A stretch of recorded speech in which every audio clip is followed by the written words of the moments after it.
It's wonderful to be with you. We'd like to thank once again the Chief Rabbi and all the organizers of Sinai Indaba. This is quite simply an outstanding event, and it's a thrill to be part of it. As a community, you should all be very, very proud. A little bit about myself. I was born in the UK. I made Aliyah 11 and a half years ago, together with my wife and then 2 kids. We now have wife and 5 kids. And we live in Ra'anana in central Israel, which is a little bit like living in South Africa. I feel almost South African by osmosis. And there are other Anglos there as well. Actually, soon after we made Aliyah, my daughter was watching TV as a toddler, and she was flicking channels, and she flicked onto a program, an Israeli program on a TV kids channel called Hop, or as they say it in Israel, Op. And they have a lady called Rinat. She's a singer, and she teaches English in a very heavy Israeli accent. And my daughter turned to me and said, "Abba, we don't speak English like that." She was flicking afterwards, she was watching Dora the Explorer, this American cartoon where they also teach different languages. She said, "Abba, we don't speak English like that." Later on, I showed her a DVD of Mary Poppins. She said to me, "We speak English like that." Now, although my hometown's a little bit like South Africa, it's great to be in the real South Africa. It's a pleasure to be with you. Today, we're going to examine the intensified threat of boycotts and defamation against the state of Israel. But we're also going to recognize just how far Israel has come in 70 years since the reestablishment of the state. And it's important to recognize success. They tell the story of the first Jewish American president who's been elected. We're coming up to Pesach, Passover, and the first Jewish American president has been inaugurated, and the first holiday that's coming up after that is Passover, and he phones his mom to invite her to spend Seder in the White House. And the conversation goes something like this: "Mom, with Passover coming up, it's the first holiday after my inauguration, I'd love you to celebrate it with us." And Mom says, "Oh, I don't know, I have to schlep to the airport." And he says, No, Mom, I'm the President of the United States. I can take you right to the airport, we'll get people to do that for you. "Oh, I don't know, when I get to the airport, I have to stand in line, buy a ticket." "No, Mom, I'm the President of the United States. We can arrange all of that for you. It's fine, you go first class." But when I get to Washington, I have to find a cab." And "No, Mom, do you understand? I'll have a helicopter land, take you. It's going to come bring you right to the White House lawn." But where am I going to stay? Hotels, they're expensive." "Mom, you're going to stay with us in the White House. I'm the President of the United States." "Okay, I'll be there." Shortly after that, 2 seconds later, she calls her friend. "Hello, Sadie. Guess what? I'm spending Pesach at my son's house." "Oh, the doctor?" "No, the other one." As I said, it's important to recognize success. When it comes to Israel, we have a lot of success to recognize about the modern state of Israel. Think back to 1948. As David Ben-Gurion declared statehood, several Arab armies, as you know, invaded their aim to strangle Israel at birth. Well, look at us now. They didn't succeed. And amazingly, divinely, Israel has fought off every military challenge since, even when times looked exceedingly bleak. But the threats are very real. And I don't need to remind South Africans of the infamous conference held in Durban back in 2001. You remember, I'm sure, that the UN held that World Conference Against Racism. The official aim for the conference was to explore the effective methods to eradicate racial discrimination and to promote awareness in the global struggle against intolerance. But we know what really happened, and it came nowhere near those lofty and noble goals. Instead, what we witnessed was no less than a hate fest. The protocols of the Elders of Zion were sold on campus grounds and conference grounds. Leaflets depicting Hitler were distributed, and there was violence as the official delegates and non-governmental organizations teamed up to demonize one specific country, Israel. The Durban conference was essentially where the modern Israel boycott movement began. And so, having run such an outrageous conference, what does the UN do? It ran it again. And this time, in the spring of 2009, we found ourselves in Geneva, where the guest of honor at this UN conference against racism was none other than the Iranian president, Mahmoud Ahmadinejad. Of course, makes sense. This time we knew what to expect, and we joined forces with students and allies from around the world to protest the conference and demonstrate outside the hall. And we spoke to media, and we mounted a successful campaign to expose the proceedings for what they were, an attempt to delegitimize the world's only Jewish country. Now, during that conference, I was inside the hall of the Palais des Nations, the UN compound, and I saw across the hall one of my heroes, maybe one of yours too, the late Elie Wiesel. Holocaust survivor, Nobel Prize winner, writer, activist. And I wanted to go over and say hello to Elie Wiesel. So I see him across the hall, and I start walking towards him. And as I'm walking towards Elie Wiesel, I see, coming from the other side of the hall, are a bunch of people also walking towards him. And I assume these are also people who want to meet the great Elie Wiesel. Except the people walking across from the other side of the hall are angry. And they're chanting. And they're chanting the word Nazi, Nazi, Nazi. They were members of the Iranian and the Palestinian delegation. Elie Wiesel being called a Nazi in the heart of the United Nations, you almost couldn't make it up.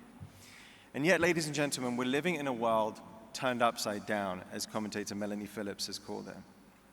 This year, we'll see the modern state of Israel turn 70 years old. But as it has since its rebirth, it's facing a fight. Now, we know there have been three types of wars in Israel's history: conventional warfare, like the War of Independence or the Six-Day War, where armies square off one against another, and terrorist warfare, like the bombing raids from Egypt in the early days of the state, or more recently, the bloody Intifada campaigns. And thirdly, what we're talking about today, reputational warfare. You could argue that it was ever thus. From biblical times until now, Jews have found themselves to be victims of smears and character assassinations, from boycotts to blood libels. The increasing reputational war, by the way, doesn't mean that the other types of warfare have gone away. Those risks are very much still there. In the summer of 2012, my wife and I found ourselves with an alarming Sophie's Choice moment. As we were sitting at an evening meal, we heard the rocket sirens go off, and we had to wake our kids, who were sound asleep, and take them to the bomb shelter. So the Sophie's Choice. 2 of us, 5 of them. Who'd you pick up? Who'd you wake? How'd you bring them? Choice no parent should really have to face at all. We found ourselves in this situation again fairly recently, unfortunately. Several weeks ago, we were staying in the north of Israel. And you remember there were increased hostilities in the north. Our Shabbat peace that morning was broken by, again, the sound of the rocket sirens. And we were staying in the north with 5 families, friends, the beautiful north of Israel. And so we had this grisly sight of 21 children in their pajamas making their way towards the bomb shelters, because Iran had sent an UAV, a drone, over into Israel, which the Israeli Air Force had shot down, and there were ensuing hostilities. But as you know, the reality of life for Israelis is not being told. Instead, there's a drip of misinformation and lies that are represented as truth. So before we explore the Israel boycott movement and how to counter it, let's ask ourselves, is criticism of Israel okay?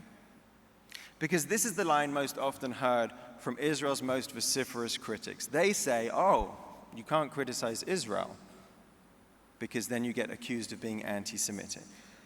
And that's obviously not the case. If you want to hear criticism of Israel, go to Israel. Go to Jerusalem, go to Tel Aviv, get in a cab, start talking to the driver, you'll get criticism of Israel. But clearly, there's an undertone and sometimes an overtone to criticism of Israel, and worse. So Natan Sharansky devised a method called the 3 Ds in order to detect when speech about Israel becomes anti-Semitic hate speech. I'm going to ask the team for the clicker, which I don't have, but if you could just move to the next slide, then we'll show everybody. The first D is delegitimization, the idea that among the family of nations, which includes so many countries established at the same time or later than the modern state of Israel, the idea that Israel uniquely has no right to exist. The world's only Jewish country is the only one that is denied the right to exist. That's delegitimization. The second D is double standards. When Israel does something or has a specific policy that other countries do, but when it comes to Israel, this is used as evidence that Israel is uniquely wrong or cruel. You see this play out often in the so-called UN Human Rights Council. And thirdly, we see distortions used to vilify Israel. Images that would not have seemed out of place in Die Stürmer or among the far right, but in today's world, you are as likely to see these images on the far left as you are the far right. That's demonization.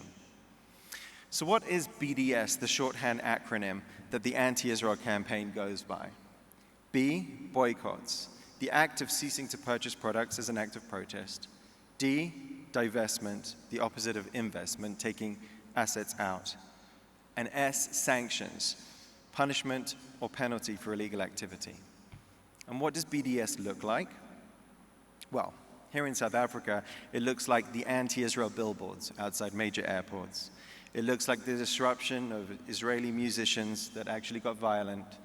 It looks like the attempts to get UCT and other universities to divest from Israel.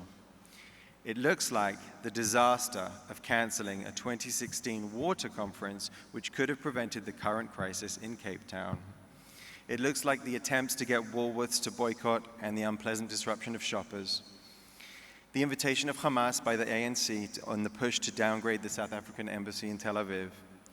But BDS is nothing new. In fact, it's age-old. Let's move to the next slide. Thank you. Boycotts have been used to single out the Jewish people for centuries. Thank you. Even before the official reestablishment of the State of Israel. This is a newspaper clipping from 1922. And if you read it in detail, what it talks about is the boycott against Jews who were living in the British Mandate by Arab leaders as a way to try and prevent them from achieving self-determination, 1922. Here's an example of how BDS has roots that go well before what we see on campuses today.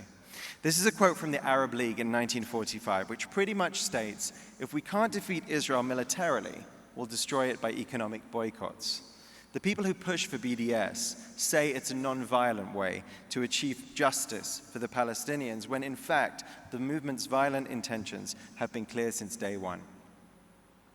A lot of anti-Semitic discourse related to Israel today has its roots in old Soviet propaganda. One of the pictures here says, Zionism is the new fascism, in Russian, which is perverse, but something we still hear repeated on campuses and elsewhere today.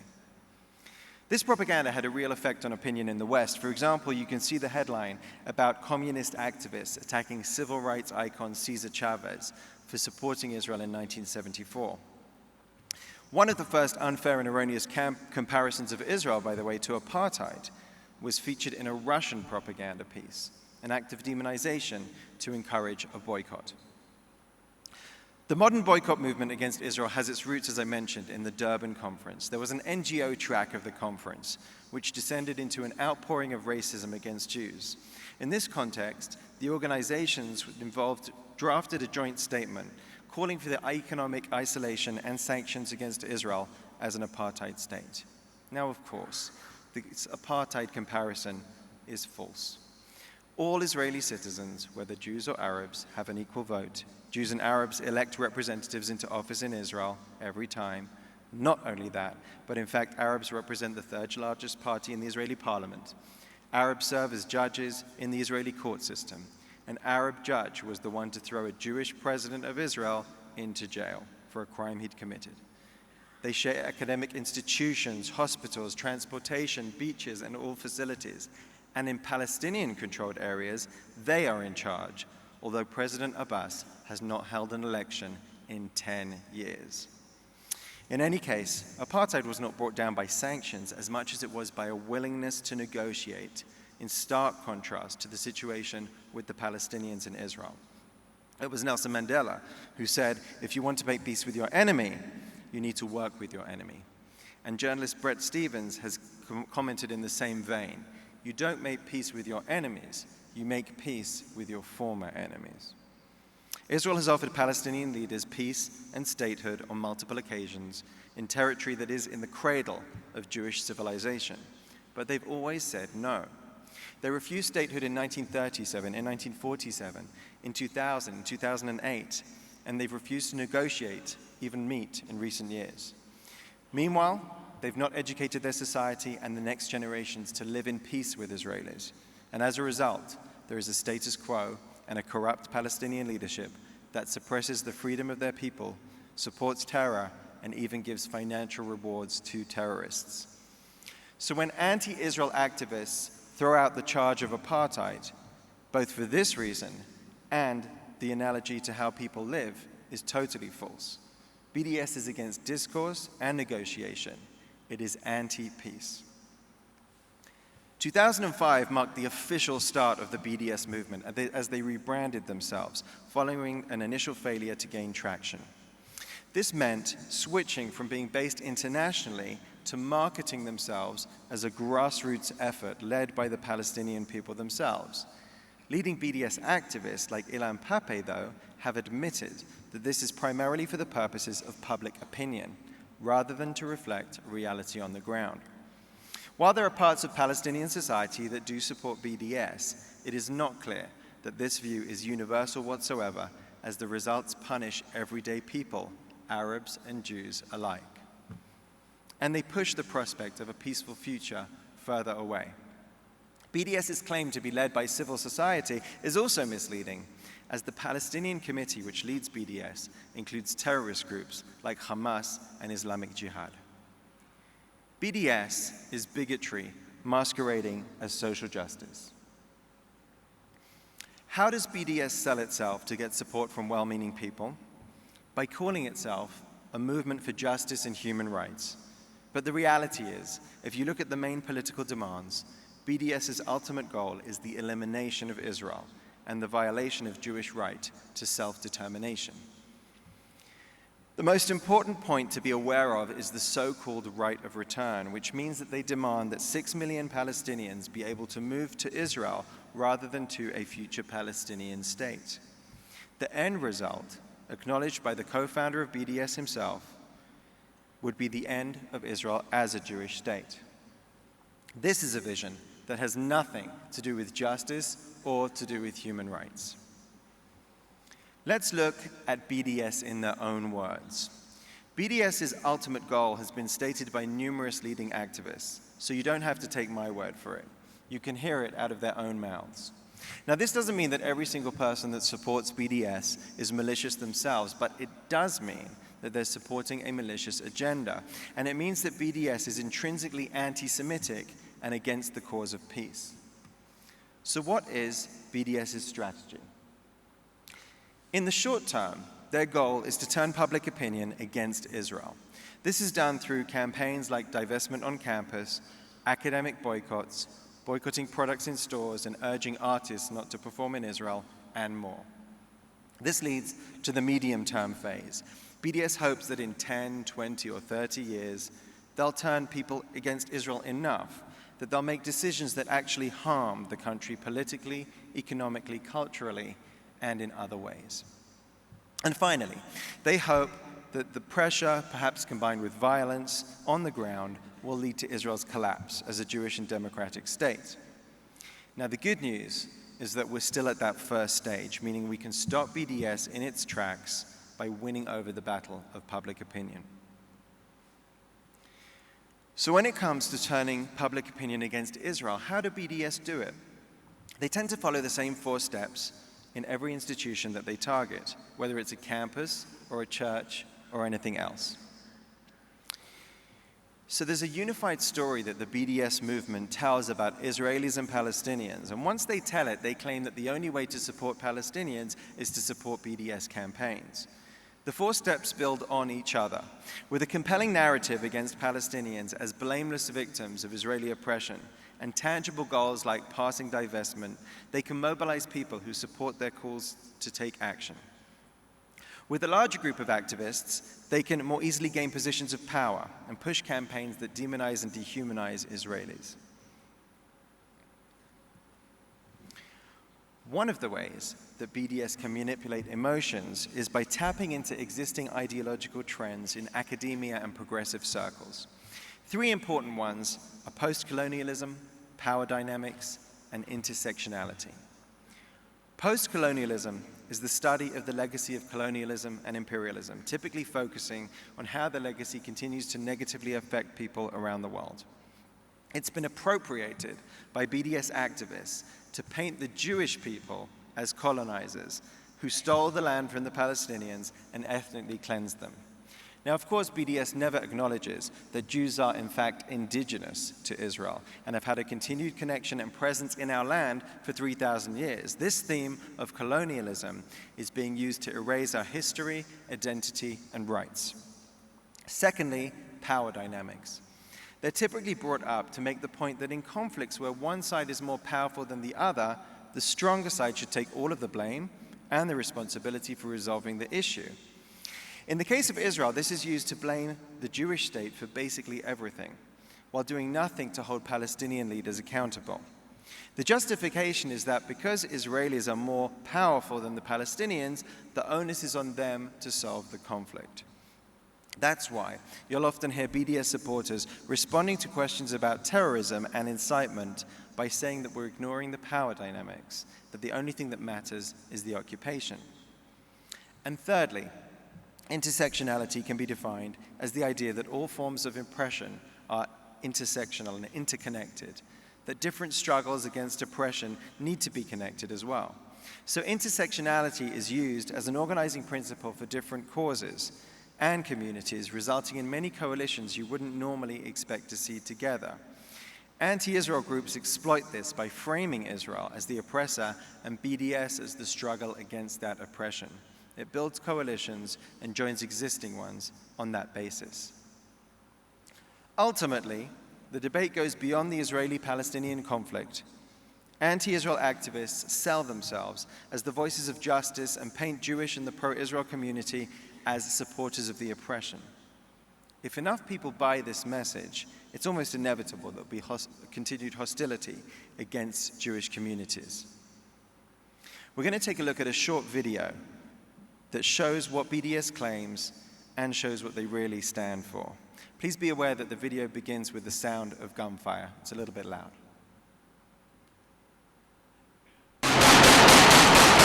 The Palestinian cause has long been synonymous with violence, terrorism, and Islamic fundamentalism. A new generation of pro-Palestinian activists are working to change that image. These young, eloquent speakers, educated in Western universities, are making the rounds on news programs. Violence only begets more violence. And on university campuses, advocating their vision for Palestine. We advocate rights. They're part of the BDS movement. The boycott, divestment, and sanctions movement. And their message is clear. We need to boycott Israel. No one should buy Israeli products. They invoke humanist, progressive, and socialist values. Equality, freedom, and dignity. Justice in Palestine.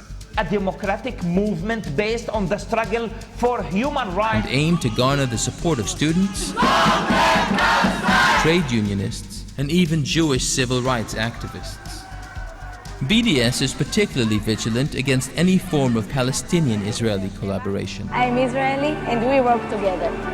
These people trying to cause damage to the Palestinian economy much more than to the Israeli economy. What is it about Israeli-Palestinian collaboration that so threatens BDS? Moderates have been working towards a peaceful solution to the conflict since the 90s, under the guidelines of the widely accepted two-state solution. The only resolution is for the aspirations of both sides to be met through two states, where Israelis and Palestinians each live in peace and security. We want a two-state solution. A two-state solution. A two-state solution for two peoples. Two states, where Israelis and Palestinians each live in peace and security. I clearly do not buy into the two-state solution. I clearly do not buy into the two-state solution. The two-state solution, as typically expressed, is nothing more than a last-ditch plan to save Zionism. So BDS isn't about peaceful coexistence or ending the occupation. If the occupation ends, let's say, would that end your call for BDS? No, it wouldn't. No. BDS moves beyond ending occupation to place demands for what they term the right of return, the relocation of millions of Palestinians from around the world into Israel. This is the most basic, fundamental right that we cannot negotiate away. This is something that we cannot compromise on. You're going to overnight, radically, completely change the demographic balance in the country. The right of return would extinguish Israel as a Jewish state, and that's not an option. This implication is not lost on Barghouti. If the refugees were to return, you would not have a two-state solution. You'll have a Palestine next to a Palestine, rather than a Palestine next to Israel. If these goals are all actually implemented, what will result is the end of Israel as a Jewish state. Or as BDS activist Ronnie Casseroles puts it, BDS will help bring about the defeat of Zionist Israel and victory for Palestine. These statements irrevocably shatter the veneer of progressive liberal language to reveal the true nature of BDS, a venomous, deceitful, anti-peace, anti-coexistence movement that will settle for nothing short of the annihilation of the Jewish state. We don't get fooled again.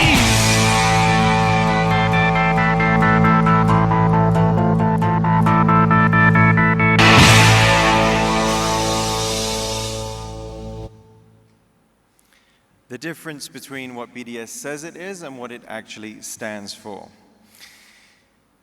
Before I get into how we turn this situation around, I want to briefly talk about our argument against BDS. There are two levels to this argument: why BDS is wrong morally and why it's destructive in practice. BDS is wrong in principle because it demonizes and dehumanizes Israelis in many ways, which is inherently wrong.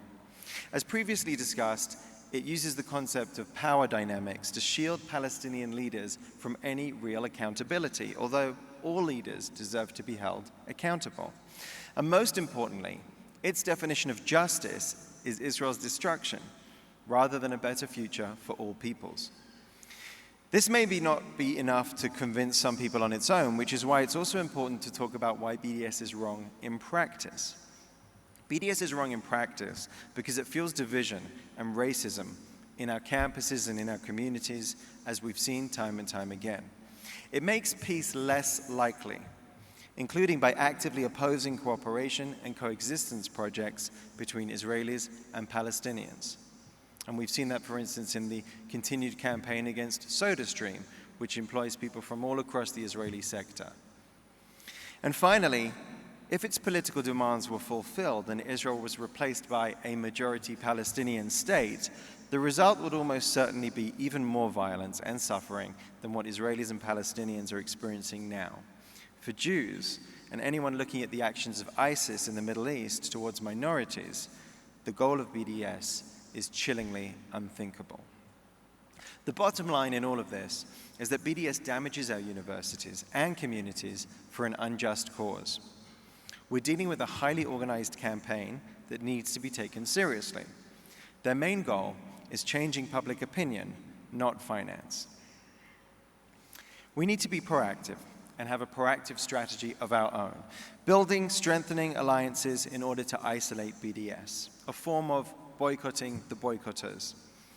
Having people understand Israel's compelling story will be crucially important, and this is something that I'll be speaking about at my session at 12 o'clock. We should also aim to connect to people through our values.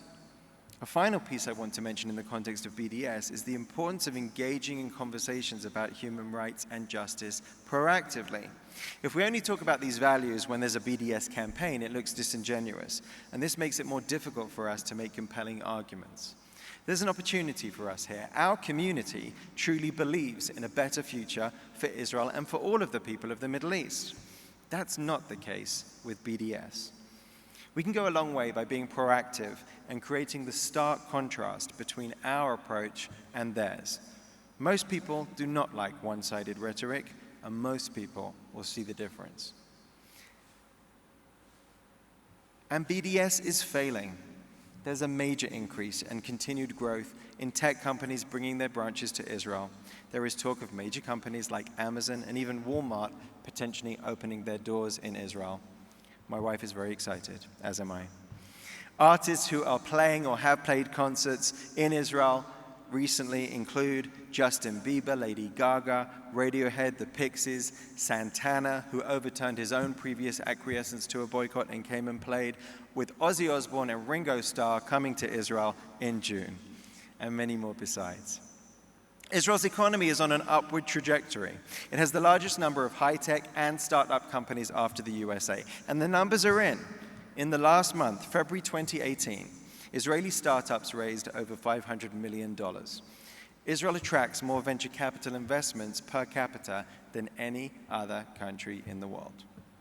And American Express cut their sponsorship of Roger Waters' tour after his anti-Semitic and pro-BDS offenses. By the way, our organization, Stand With Us, sent a roving van to follow him wherever he went in his concerts all over the United States to call out his anti-Semitism so that his fans would know and he would be dogged by that as well. Churches in the United States are also saying no to BDS. Southern Baptists have reaffirmed their support for Israel, and BDS has failed among the Methodists. And in the US, 24 states have enacted legislation prohibiting their states from doing businesses with those who discriminate against Israel. That's the case also in at least a dozen American municipalities with this legislation. And in American campuses, 60% of BDS resolutions lose, and any that pass have no real effect. In the UK, the government wrote to UK universities warning them of the anti-Semitism that goes along with the so-called Israel Apartheid weeks, events on campus, telling them to take action against this. French and Spanish courts have found BDS to be a form of discrimination, and all the while, tourism to Israel broke records last year, with 3.6 million people visiting the Jewish state. And as Israel's economy continues to grow, so does its deepening partnerships with other countries and continents. The world is opening up to Israel. The visits of the Israeli Prime Minister to India and the Indian Prime Minister to Israel could not have been warmer, and the $800 million defense deal is being worked on. The Israeli relationship with Japan is growing too, and we enjoy warm relations with China, Latin America, and yes, Africa too. And the Arab world is not joining the BDS party. Israel just signed a deal with Egypt to export $15 billion of natural gas to Egypt over a 10-year period.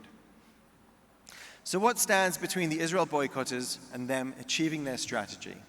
What stands between that happening is us. Our response must be, you can't fight fire with flowers.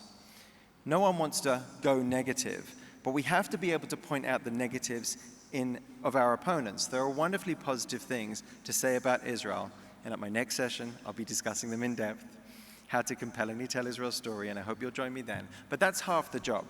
The other half is to counter the lies. The key is to brand ourselves rather than being branded by them, and not to repeat their language, the lexicon of hate. One person can make a difference. I'd like to show you a quick video of last year's so-called Israel Apartheid weeks on campuses here in South Africa. What you're about to see is from WIT's campus, and we teamed up with the Board of Deputies and Sorgis and the Zionist Federation, as we've done for years, and brought to South Africa, as you saw last night, a delegation of diverse young Israelis to join with the pro-Israel South African students to combat that campaign. As we know, it's happening again this week. But take a look at how the week progressed last time around.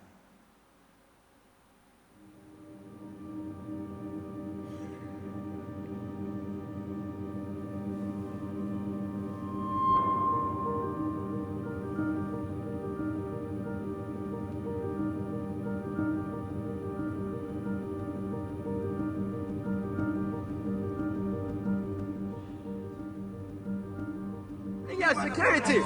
What is happening here? This is ours! Hey, this is ours! This is ours! This is ours! Security! Can you please do your job? They are messing us up! Can you please do your job? Once we put up a board with a few posters that we brought, the BDS started being very violent, ripping our posters, pushing us, yelling, spitting at us. And the crazy thing is that the security guard did nothing. After that first day, morale was pretty low, and we held a meeting that night to strategize the rest of the week. We realized that more important than Israel outreach is for the Jewish students, the pro-Israel students, to take a stand, not just for that week, but for year-round. And we realized that the next day, whatever happens, we have to hold a line. Day 2, we woke up really early and arrived on campus in order to hold our line. We had a speaker from our delegation, an Arab Israeli, who got up to tell his story, his personal story about what he experiences in Israel. Halfway through his speech, they came and cut the cable to his microphone. After they cut the cord, and then they immediately started to rush our part of the ground, our part of the plaza. They started physically abusing people, ripping up posters again, and trying to actually get physical. I'm often confronted with the question. Down Israel! Guys coming inside! Don't we understand down Israel! Makes people want to kill Jews, because Jews don't behave. As soon as the BDS side became violent and rushed our side of the field, we immediately erupted in singing and dancing, showing the true face of the Israeli delegation and the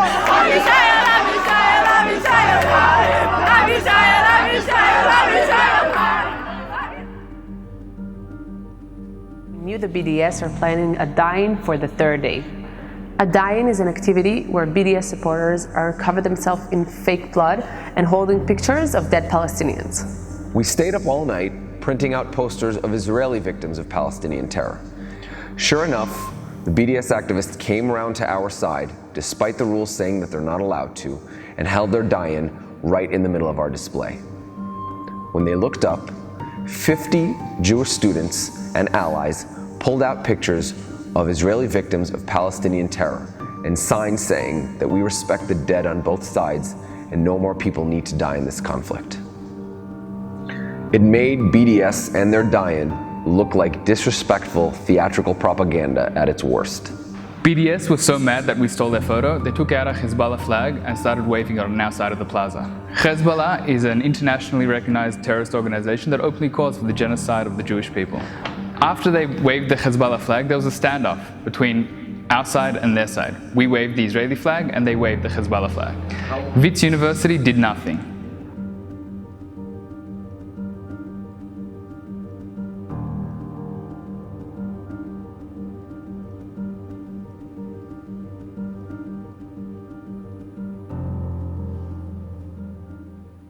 I don't know if it was because they took a lot of hits that week or they just ran out of energy, but on the final day of Israel Apartheid Week, the Israeli students had the whole plaza to themselves and BDS was a no-show.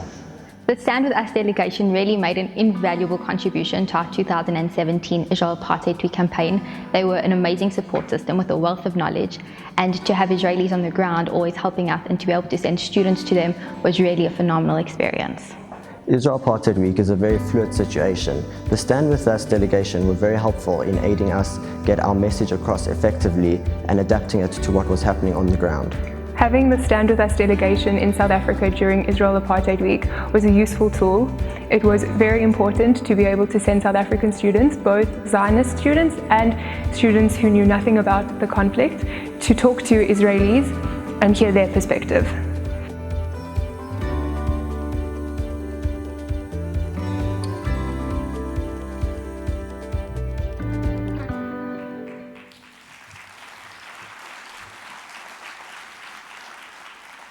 These are your young people, ladies and gentlemen. I met with some of them since arriving in South Africa. They're absolutely incredible, and we'll do everything that we can to support them standing up for Israel here in South Africa. Ladies and gentlemen, one person can make a difference. I posed the question, and I mentioned last night, that people have so much personal influence at their fingertips. I imagine in this room, some of you have tens and dozens and hundreds of friends on Facebook. I won't ask you how many friends you have on Facebook. I won't ask you by a show of hands. I could, but I won't. I myself was voted the 14th most influential Jew on Twitter. I wasn't sure I was the 14th most influential Jew in my own house, but that's nice. And I had the privilege of meeting President Perez, Zecher Livracha, and he said to me, we were once the people of the book, now we're the people of the Facebook. Why do I mention this? because we have so much ability to reach out to people. We can do it physically, as you saw just now. We can do it on social media. We can do it by email. We have the ability to touch minds, touch hearts, and change people's view. When the actor Morgan Freeman came to Israel for his film entitled, his series entitled The Story of God, he proudly posted a photo of himself in Jerusalem. Immediately, a flurry of hate comments ensued below the photo, so I posted a message setting the record straight about Jerusalem, the Jewish capital, and the nature of the region in which we live, and the reality of the lives that we lead, on a photo that's been shared more than 10,000 times. Person-to-person diplomacy makes a difference. So to conclude, I'm going to adapt and channel the famous British First World War leader, Lord Kitchener, "Your homeland needs you." And what if we as Jews have questions with a specific Israeli policy? Is that okay? Of course it is.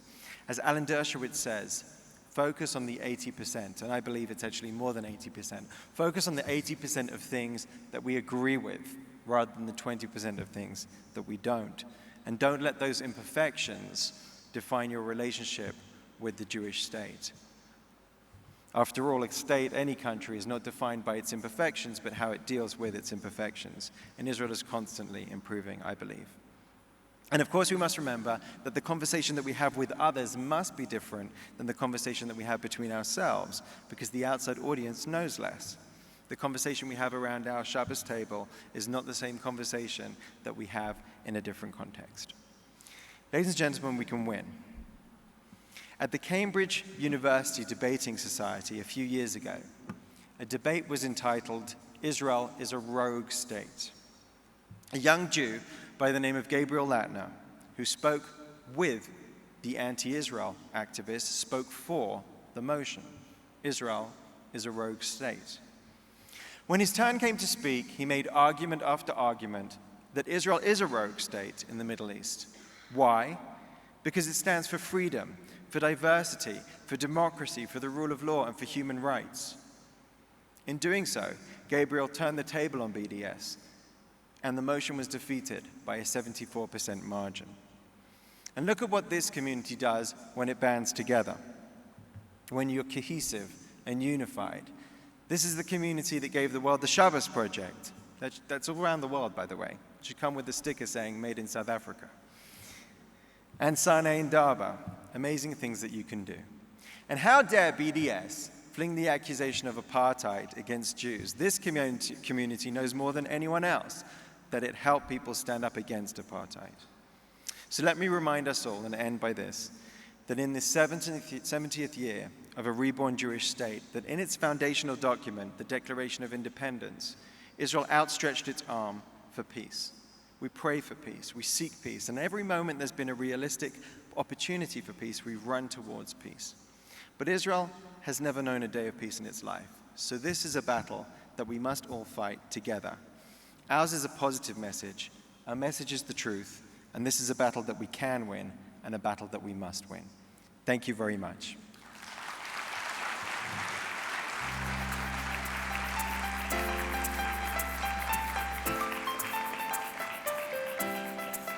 I'm told we can have 5 minutes for questions, so if you do have questions, I'd be more than happy to answer them. I think there is a roving microphone. Do we have that? Maybe we don't. We have. Yes, sir. If you stand up and speak loudly, someone's going to... Can we get the roving? Yeah, someone's coming towards you, just here in the front. Thank you. They're going to give you a mic just now. Here. Yeah.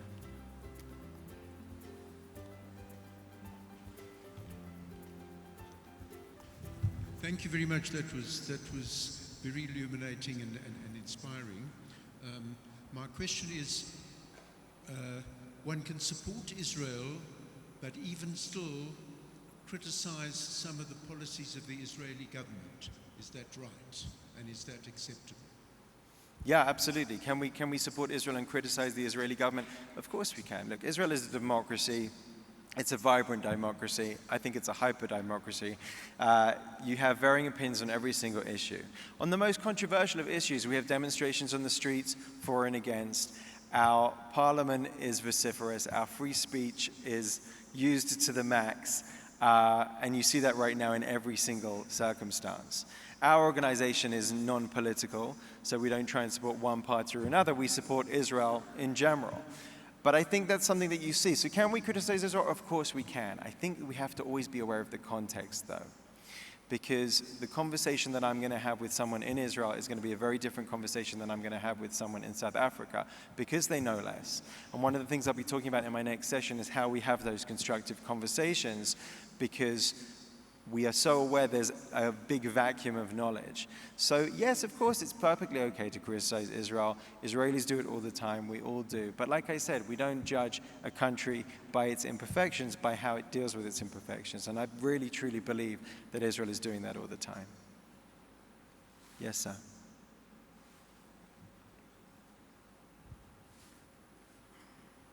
Is it advantageous to support a two-state solution when the enemy uses it as a lie to promote a peace that they're not really interested in? So the mic is not great. I can't hear. Can you come and tell me what I can't hear a different sound up here. So I can't hear the question. Just ask me. Can you ask me without the mic a second? Yeah. Is it advantageous to support a two-state solution? Yeah. Is it advantageous to support a two-state solution? I think everybody has a right to make up their own mind on that. Look, Israeli official government policy has been for a two-state solution. Even currently, the current administration, Bibi has said it many times, that he would support a two-state solution. I think what people are becoming wary of is the fact that the Palestinian Authority has in no way prepared its own people, whether it's civically, in the education system, for that two-state solution, that the Palestinians are divided between the Hamas leadership in Gaza, the Fatah in West Bank, Judea and Samaria. So do we see this happening in the short term? Probably not. Israel's official policy is that that's what it should be. If the Palestinian state that would be created by a two-state solution would look like Switzerland, I'm sure everybody would be very happy. If it would look like Hezbollah-controlled Lebanon, no, thank you very much. So Israelis have the right to vote for their own safety as well as wanting peace desperately, and that's what they'll continue to do. If that's a peaceful two-state solution, then they'll vote for that. I think our opinion should always be, let's support what Israelis want for themselves, what they would want for their own future. And if they're skeptical that the Palestinian Authority is not going to pursue a genuine peace and instead it's going to be a kind of ISIS-type entity, then they'll say no to that. I have time for one more question. And I have, yes, over here. I'll be around afterwards. Happy to speak to everyone. Yes. The latest announcements of the Palestinians have said we are the original inhabitants of Israel. We've been here for 5,000 years. Yes. The Jews are interlopers. Yes. Yeah, so the gentleman said that the claims currently of Palestinian leaders, including Mahmoud Abbas, several times has stated that they are the original Canaanites or something from 5,000 years ago, therefore Jews are interlopers. What would I say to them? I would say to them, dig in the ground and find something that proves it. I would say to them, what language did you speak back then when you were supposedly the inhabitants? Why have you only suddenly come to this fascinating realization that you were the original inhabitants from 5,000 or so-called years ago? It's a preposterous claim, but what it shows you is the weakness of their argument. If you want to say, let's make peace and live together, that's one thing, but don't adopt Jewish claims to the land. Don't try and be more indigenous than the indigenous Jewish people, and we're just going to have to be aware of that, call it out wherever we see it, and make sure ordinary people know that that is untrue, and let them compellingly know our story, which I'll be talking more about at 12 o'clock in this very room. Thank you very much for joining me. Pleasure to be with you.